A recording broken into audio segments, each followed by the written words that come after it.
Hi అండి, అందరూ ఎలా ఉన్నారు? ఈరోజు నేను మటన్ ఫ్రై చేశాను. రెసిపీ మీతో కూడా షేర్ చేసేస్తాను, వచ్చేసేయండి. హాఫ్ కేజీ దాకా మటన్ తీసుకొని బాగా వాష్ చేసేసుకోవాలి. 3 to 4 టైమ్స్ వాష్ చేసుకోవాలి. సో ఒక ప్రెషర్ కుక్కర్లోకి వాష్ చేసి పెట్టుకున్న మటన్ ముక్కలు వేసుకొని పీసెస్ మునిగేదాకా వాటర్ వేసుకొని కొద్దిగా సాల్ట్ వేసుకొని బాయిల్ చేసుకోవాలి. ఒక 5 to 7 విజిల్స్ దాకా పెట్టుకోండి.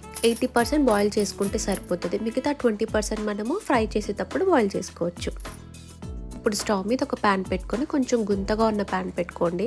3 టేబుల్ స్పూన్ దాకా ఆయిల్ వేసుకొని 2 స్పూన్స్ గీ యాడ్ చేసుకుంటాను. ఇక్కడ నేను సన్నగా తరుక్కున్న ఆనియన్స్ కూడా వేసుకొని ఆనియన్స్ అనేది బాగా రోస్ట్ అయిపోవాలన్నమాట. సో ఇప్పుడు ఇందులో కొద్దిగా కరివేపాకు కూడా వేసుకొని ఫ్రై చేసేసుకుందాం.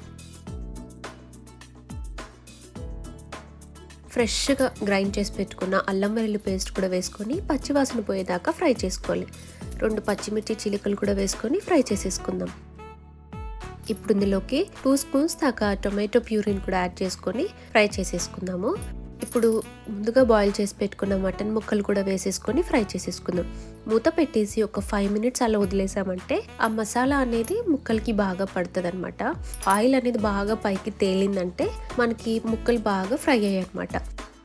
ఇప్పుడు ఇందులోకి మీ కారానికి తగ్గట్టు కారం, ధనియా పొడి, జీలకర్ర పొడి, పసుపు వేసుకొని ఫ్రై చేసేసుకుందాం.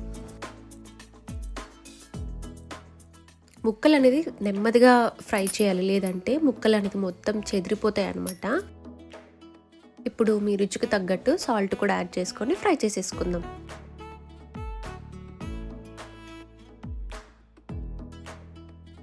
ఇక్కడ నేను ఫ్రై కొంచెం జ్యూసీ టెక్స్చర్ రావడానికి కొంచెం క్రీమీ కర్డ్ అయితే యాడ్ చేస్తున్నాను. అంటే గడ్డ పెరుగుని బాగా చిలికేసి అదైతే యాడ్ చేసుకున్నాను అనమాట.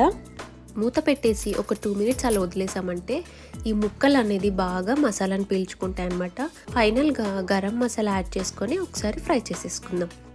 గరం మసాలా యాడ్ చేసినాక మూత పెట్టేసి ఒక 2 మినిట్స్ అలా వదిలేస్తే ముక్క అనేది ఆ ఆవిరికి మసాలా బాగా పీల్చుకుంటుంది అనమాట. ఇప్పుడు లాస్ట్లో హాఫ్ లెమన్ పిండుకునేసి కొత్తిమీరతో గార్నిష్ చేసుకుంటే పర్ఫెక్ట్ మటన్ ఫ్రై మనకి రెడీ అనమాట.